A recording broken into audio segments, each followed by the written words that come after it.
విఖ్యాత నట సార్వభౌముడు, ఆంధ్రుల ఆరాధ్య దైవం, అఖిల తెలుగు జాతికి అన్న స్వర్గీయ శ్రీ నందమూరి తారక రామారావు గారి 20వ వర్ధంతి. మరి వాళ్ళ రామారావు గారిని తలుచుకొని వారు అంటూ ఉండరు, అలాగే రామారావు గారు అంటే తెలియని వాళ్ళు అంటూ ఉండరు ఎవరు. కేవలం తెలుగు జాతే కాదు, మొత్తం దేశమంతా కూడా ఎంతో రుణపడి ఉంది ఆయనకి. వాళ్ళ దేశమంతా, ఎందుకంటే ముఖ్యంగా మనం ఆయన జీవితం చూసుకుంటే మొదటి కార్యరంగం అంటే ఒక చలనచిత్ర సీమ, ఒక మంచి కథానాయకుడిగా, తిరుగులేని కథానాయకుడిగా, ఏకఛత్రాధిపత్యం, ఆయన మొత్తం చేయని పాత్రలు అంటూ లేవు.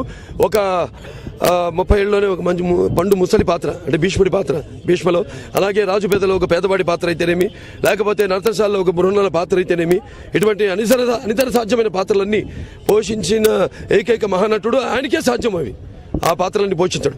అలాగే మరి ప్రతి నాయకులు మనం చూసుకుంటే మరి అటు శ్రీకృష్ణ పాండవ్యం, అలాగే దానవీర సూరకర్ణలో దుర్యోధనుడు అయితేనేమి, లేకపోతే భూకైలాస సీతారామ కళ్యాణంలో ఒక రావణాసుడు అయితేనేమి, ఈ పాత్రలన్నీ కూడా ఆయనకే తప్ప ఇంకెవరికి చల్లదు ఆయన నటించడం.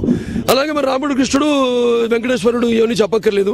మరి ఈ రోజు కోర్టు ఖర్చు పెట్టి యజ్ఞయాగాదులు చేస్తున్నారు.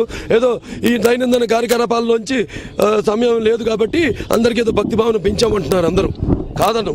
కానీ రామారావు గారి పాత్రల్ని పోషించినప్పుడే జనంలో అపారమైన ఈ యొక్క భక్తి భావం ప్రజల్లో తీసుకొచ్చింది రామారావు. మొదట్లో కూడా చూస్తే మీరు చలనచిత్రంగంలో ఆయన ఎంటర్ కాకముందు, చలనచిత్రంగా ప్రవేశం చేయకముందు అసలు హీరో వర్షిప్ ఉండేది కాదు, లేకపోతే లార్జర్ దెన్ లైఫ్ అంటాం. ఇప్పుడు నేను చేస్తున్న సినిమాలు ఆయన్ని ఏదైనా నాకు ఎన్టీఆర్ గారు అంటే కేవలం ఒక తండ్రే కాదు, ఒక గురువు, ఓ దైవం. ఎన్టీఆర్ అంటే కేవలం నందమూరి తారక రామారావు నేను అనుకోను. ఎన్నంటే నటరామయం ఆయనే కాదు, ఆయన ఇల్లే ఒక నటరామయం. అందులో ఆయన నటరాజ నటసింహుడు. టీ అంటే తారమండలంలో తారక తారకుడు. ఆరంటే రాజర్షి రారాజు, రాజకీయ ధరంధర యుగంధరుడు, రమణీయ రమ్య కమనీయ సౌమ్య కూడా రాముడు. అందుకే ఆయన అందరి గుండెల్లో నిండుగా మెండుగా ఉండి నేను ఎప్పుడు మీకు అండగా ఉంటానని చెప్పి